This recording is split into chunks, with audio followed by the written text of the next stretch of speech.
काहे खातिर इतना विलम्ब हो खता, धीरे धीरे टाइम कम हो खता। ए पिंटू जी सुनी ना, हाँ काहे खातिर इतना विलम्ब हो खता, धीरे धीरे टाइम कम हो खता। हो भिले छठ घाट गइलो ना,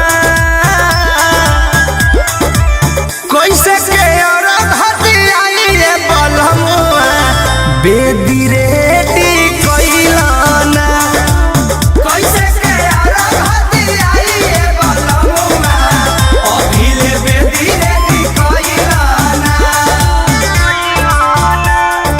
जय छठी माँ, जय छठी माँ, जय छठी माँ, जय छठी माँ। Music by Arya Sharma.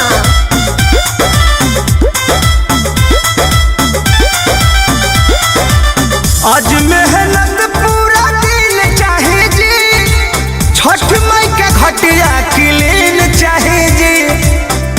सुन ली ए जी, आज मेहनत पूरा दिन चाहे जी, छठ माई के घटिया क्लीन चाहे जी। तू फल फलहारी मंगइलो ना,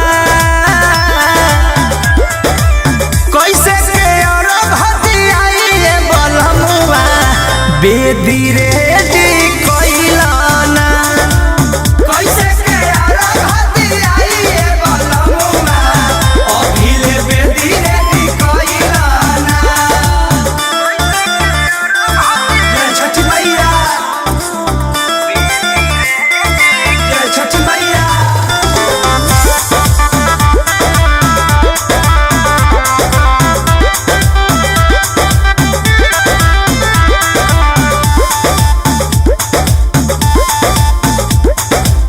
सुसनी सारी भागा बोल चाहे जी, कलश पर नारियल डबल चाहे जी। हे राजा सुसनी सारी भागा बोल चाहे जी, कलश पर नारियल डबल चाहे जी। बेदर्दी पर मुठ के अभिले जगइलो ना, कैसे के और घटिया बलमुआ बेदी रेडी